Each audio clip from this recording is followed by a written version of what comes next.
اس منظر کو سوچ سکتے ہیں کہ عمار بن یاسر کو باندھا ہوا ہے اور ان کی والدہ سمیہ کو سامنے دو ٹانگوں سے مختلف اونٹوں کے ساتھ باندھا گیا اور مخالف سمت میں بھگائے گئے اور جسم کے دو ٹکڑے کر دیے. میں تو کہتا ہوں کہ یہ تو انسان اپنی قبر تک سین نہیں بھلا سکتا جس کی آنکھوں کے سامنے یہ سین ہو جائے. والد کو قتل کر دیا گیا, ایک دن میں ماں باپ چھین لیے, اور اتنا سٹرونگ قبائلی سسٹم میں بانڈ ہوتا تھا, اور بچہ بھی اکلوتا. اسلام کے پہلے شہداء ہیں حضرت عمار کے والدین.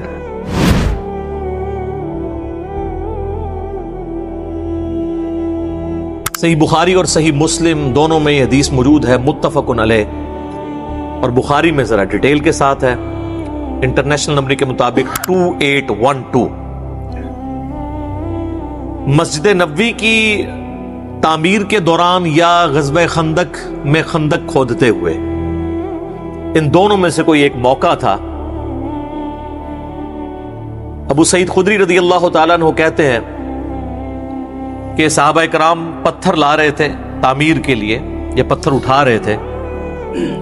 باقی اصحاب ایک ایک پتھر اٹھاتے تھے, سیدنا عمار ابن یاسر دو دو پتھر. اتنا ان کا ایمان کا جذبہ. ظاہر ہے کہ جس کے جینز کے اندر ایمان ہو, جس کے ماں باپ اسلام کے پہلے شہداء ہوں, سیدنا یاسر اور سیدہ سمیہ رضی اللہ عنہما وعلیہم السلام, اسلام کے پہلے شہید, جنہوں نے ابو جہل کی تکلیف اٹھائی, تو ان کا بیٹا پھر یہی ہوگا نا. تو نبی علیہ السلام نے اپنے مبارک ہاتھوں سے جو ہے ان کے سر اور داڑھی سے مٹی جھاڑتے ہوئے کہا, وائے عمار, اے سمیہ کے بیٹے, افسوس, یعنی تو کتنی اسلام کے لیے خدمت کر رہا ہے, افسوس تجھے ایک باغی جماعت قتل کرے گی. تو انہیں اللہ اور جنت کی طرف بلائے گا, اور وہ جماعت تجھے دوزخ کی طرف بلا رہی ہوگی. اب یہ بڑے سخت الفاظ ہیں صحیح بخاری میں 2812 کہ سیدنا علی کے سپورٹر سیدنا عمار بن یاسر اور ان کی جماعت کو نبی علیہ السلام نے کہا جنت کی طرف اور اللہ کی طرف بلانے والی جماعت, اور ان کے مخالفین کو یعنی اہل صفین کو, حضرت معاویہ رضی اللہ تعالیٰ عنہ کی جماعت کو دوزخ کی طرف بلانے والی جماعت. اور پھر ساتھ کہا باغی, پولیٹیکل ٹرم میں بغاوت. یہ نہیں ہے کہ وہ اسلام سے باغی ہو گئے تھے, یعنی پولیٹیکلی خلیفہ برحق کے خلاف انہوں نے بغاوت کی, جس کی اطاعت واجب تھی. وَأُولِي الْأَمْرِ مِنْكُمْ کے تحت سورہ نساء کی آیت نمبر 59, اطیعوا اللہ واطیعوا الرسول وَأُولِي الْأَمْرِ مِنْكُمْ.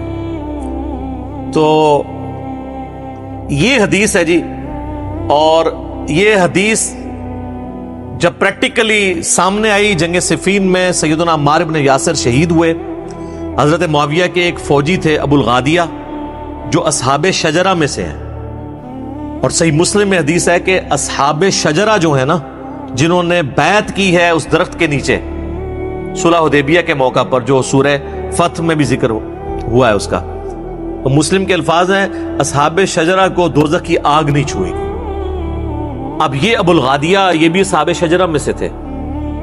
مسند امام احمد بن حنبل میں ایک پورا چیپٹر ہے جس میں ان کی حدیثیں ہیں جو انہوں نے نبی علیہ السلام سے بیان کی ہیں, اور وہ حدیثیں وہی ہیں کہ عمار کو باغی جماعت قتل کرے گی, اور عمار کا قاتل اور مال لوٹنے والا جہنم میں ہے. اور انہی حدیث میں ابو الغادیہ خود رویا کرتے تھے کہ مجھ سے عمار ابن یاسر کا قتل ہوا ہے, اور وہ تو بڑی دردناک حدیثیں ہیں. پھر ٹاپک دوسری طرف چلا جائے گا, وہ آپ ریسرچ پیپر میں پڑھ لیجئے گا, وہ میں اینڈ پہ بتا بھی دوں گا انشاءاللہ. تو ابو الغادیہ سے ہوا, اور اس پہ بعض لوگوں نے کوشش کی کہ جی ابو الغادیہ جو ہے وہ اتنا بڑا جرم کر کے بھی بخشے جائیں گے کیونکہ اصحاب شجرہ میں سے ہیں. تو شیخ ناصر الدین البانی, جن کو اہل حدیث تو اپنا محدث اور اس دور کا امام بخاری مانتے ہیں, باقی مکاتب فکر میں بھی اہل علم ان کی قدر کرتے ہیں, انہوں نے سلسلہ احادیث صحیحہ میں باقاعدہ بحث کی کہ یہ بہت مشکل تعویل ہے جو آپ کر رہے ہیں. اور انہوں نے کہا چونکہ نبی علیہ السلام نے اسپیسیفکلی فرما دیا ہے, تو جو عام دلیل ہوتی ہے وہ خاص دلیل عام دلیل کو ختم کر دیتی ہے, عام دلیل کبھی خاص دلیل کو ختم نہیں کرتی. اور یہ اہل حدیثوں کو بات پتہ ہے, جب ہم انہیں کہتے ہیں نا وَإِذَا قُرِئَ الْقُرْآنُ فَاسْتَمِعُوا لَهُ, تو وہ کہتے ہیں یہ تو جنرل ہے, ہم اس کو ختم کرتے ہیں لا صلاۃ لمن لم یقرأ بفاتحۃ الکتاب سے, وہ کہتے ہیں وہ خاص ہے کہ جو فاتحہ نہیں پڑھتا اس کی نماز نہیں ہوتی, لہٰذا یہ جو جنرل آیت ہے اس میں یہ ایک تخصیص آ جائے گی کہ فاتحہ آپ پڑھ سکتے ہیں امام کے پیچھے بھی، ایک علیحدہ سے ایک ٹاپک ہے. یہاں پہ وہ بھول جاتے ہیں کہ جب اسپیسیفکلی آ گیا کہ عمار کا قاتل اور مال لوٹنے والا جہنم میں ہے، المستدرک الحاکم میں حدیث ہے، مسند امام احمد میں، تو وہ عام والی بشارت اس سے گئی. لیکن یہ ہمیشہ کے لیے جہنم میں نہیں، الٹیمیٹلی ہر مسلمان کو جس نے ایک دفعہ بھی کلمہ پڑھا ہے وہ جنت میں جانے میں انشاءاللہ کامیاب ہو جائے گا. باقی یہ آخرت کے معاملے میں نے آپ کو ایک ٹیکنیکل بحثیں کی ہیں. اللہم اجرنا من النار، آمین ثم آمین. تو یہ حدیث اور اس کے بعد جب یہ سارا معاملات ہوئے تو پھر اہل سنت کے ہاں یہ چیز اسٹیبلش ہو گئی کہ حضرت علی رضی اللہ تعالیٰ عنہ کی ساری جنگیں حق پر مبنی تھیں اور مخالفین باغی تھے. البتہ اس میں اختلاف ہے کہ مخالفین کی جو بغاوت ہے وہ اجتہادی خطا کے طور پہ شمار کی جائے گی یا ہٹ درمی کے اوپر، اس میں اختلاف ہے.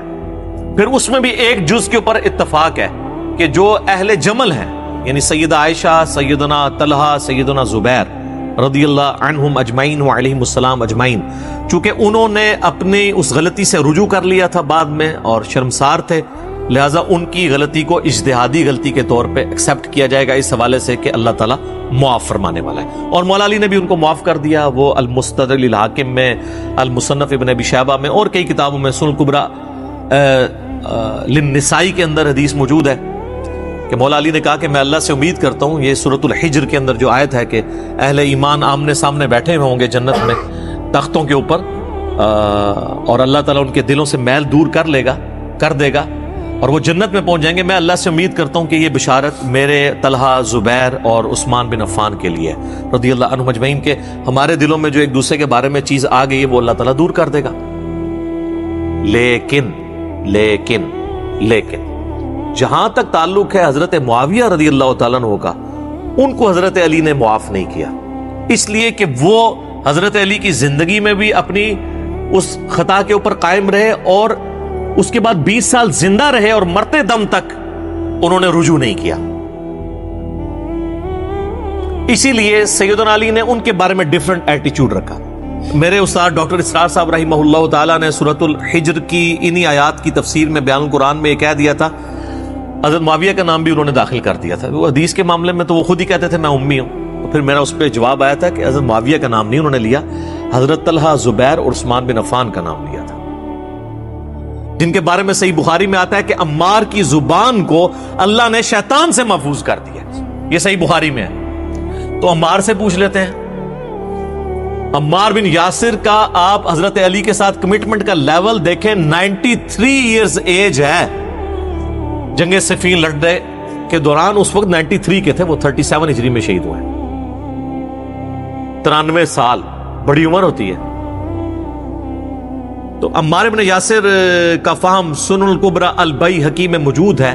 جب ان سے پوچھا گیا اہل شام کے بارے میں، یعنی یہ جو حضرت معاویہ کی جماعت ہے امیر شام کی، تو انہوں نے کہا کہ یہ نہ کہو کہ اہل شام نے کفر کیا، اس سے کم از کم رافضیت کا رد ہو گیا جو حضرت معاویہ یا ان کی جماعت کو سمجھتے ہیں کہ وہ کافر ہیں، اور اس بغاوت کو وہ دین کی بغاوت اس حوالے سے سمجھتے ہیں کہ وہ سمجھتے ہیں شاید نعوذ باللہ انہوں نے اسلام اتار کے پھینک دیا تھا. نہیں، اسلام میں وہ تھے، مسلم تھے، پولیٹیکلی انہوں نے معاملوں کو مس ہینڈل کیا، وہ بھی غلط ہے.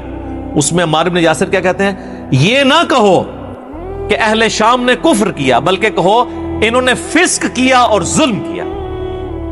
فسق کہتے ہیں گناہ کبیرہ کو. تو عمار بن یاسر کہہ رہے ہیں کہ اہل شام جو ہیں، اہل صفین، یہ فاسق بھی ہیں اور ظالم بھی ہیں، یعنی بڑے مجرمین ہیں، کافر نہیں ہیں. بس یہی میرا عقیدہ ہے جو عمار بن یاسر کا عقیدہ ہے. ہم اس سے آگے نہیں جاتے. تو آپ بھی مہربانی کریں ادھر تک پہنچ جائیں. لہذا اہل صفین کو فاسق، ظالم، مجرم، باغی، دوزخ کی طرف بلانے والے، یہ سارے کے سارے الفاظ بالکل جسٹیفائی ہو گئے. عمار بن یاسر کا فہم بھی، سلف کا فہم بھی آ گیا. اب کوئی عمار بن یاسر کے فہم کو چھوڑ کے کوئی ریالوں والے مولوی کے فہم کو اپنا فہم مان رہا ہے تو اس کی اپنی قسمت ہے. اور یہ ریال آج کا ایشو نہیں ہے. بنو امیہ اور بنو عباس کے دور میں بھی علماء ظاہر ہے جی کوڑوں سے اور پھانسیوں سے ڈرتے تھے، سیدھی سی بات ہے. تو یہ دوسرا ریفرنس.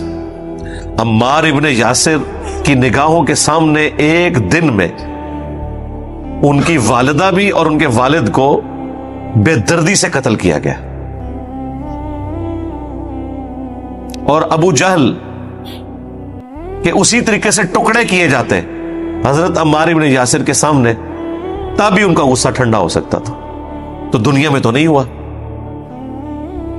وہ الگ بات کہ وہ غزوہ بدر میں مارا گیا، لیکن عمار ابن یاسر کو تو بدلہ نہیں ملا اس دنیا میں، لیکن آخرت میں ملے گا. آپ اس منظر کو سوچ سکتے ہیں کہ عمار ابن یاسر کو باندھا ہوا ہے اور ان کی والدہ سمیہ کو سامنے دو ٹانگوں سے مختلف اونٹوں کے ساتھ باندھا گیا اور مخالف سمت میں بھگائے گئے اور جسم کے دو ٹکڑے کر دیے. میں تو کہتا ہوں کہ یہ تو انسان اپنی قبر تک سین نہیں بھلا سکتا جس کی آنکھوں کے سامنے یہ سین ہو جائے. والد کو قتل کر دیا گیا، ایک دن میں ماں باپ چھین لیے، اور اتنا سٹرونگ قبائلی سسٹم میں بانڈ ہوتا تھا، اور بچہ بھی اکلوتا. اسلام کے پہلے شہداء ہیں حضرت عمار کے والدین حضرت یاسر اور سیدہ سمیہ رضی اللہ عنہما وعلیہم السلام. لیکن آخرت میں بدلہ ملے گا. دیکھیں نا جی، حضرت عمار ابن یاسر رضی اللہ تعالیٰ عنہ وعلیہ السلام، میں نہیں سمجھتا کہ جس شخص کی زندگی میں ایسے لمحات آئے ہوں وہ پوری زندگی اس غم کو کبھی بھلا بھی سکتا ہے. 93 ایئرز کی ایج میں شہید ہوئے ہیں عمار ابن یاسر جنگ صفین میں مولا علی کی طرف سے لڑتے ہوئے. 93 سال تک ان کا زخم ہرا ہی رہا ہے. ایک دن میں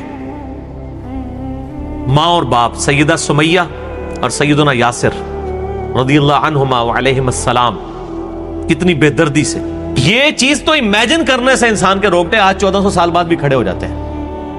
اہمی تو نبی علیہ السلام نے نہیں فرمایا تھا کہ عمار سر کے بالوں سے لے کے پاؤں کے ناخنوں تک ایمان سے پر ہے؟ کون اتنی قربانی دے سکتا ہے سر؟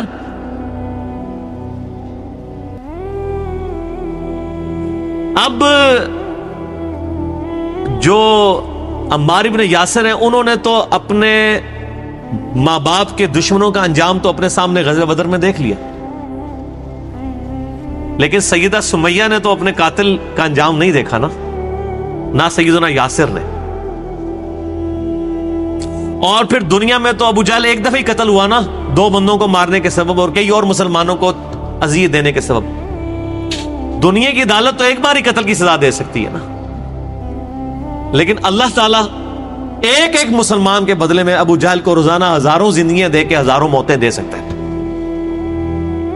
اور ان کے ایمان کی، ان کی جو دل کی ٹھنڈک جنت میں پہنچ کے بھی اسی وقت ہوگی جب وہ اپنے مخالفین کا عذاب دیکھیں گے.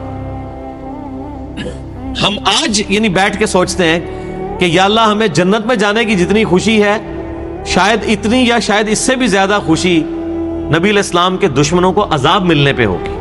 اور آج نبی علیہ السلام کے دو دشمن اسلام کے لبادے میں ان کی بھولی بالی امت کو جو ہے وہ کفر و شرک کے راستے کے اوپر چلا رہے ہیں. ان کو جب عذاب ملے گا نا، ہمیں تو اصل میں جنت میں جانے سے زیادہ خوشی تو ان لوگوں کے عذاب کے اوپر ہوگی.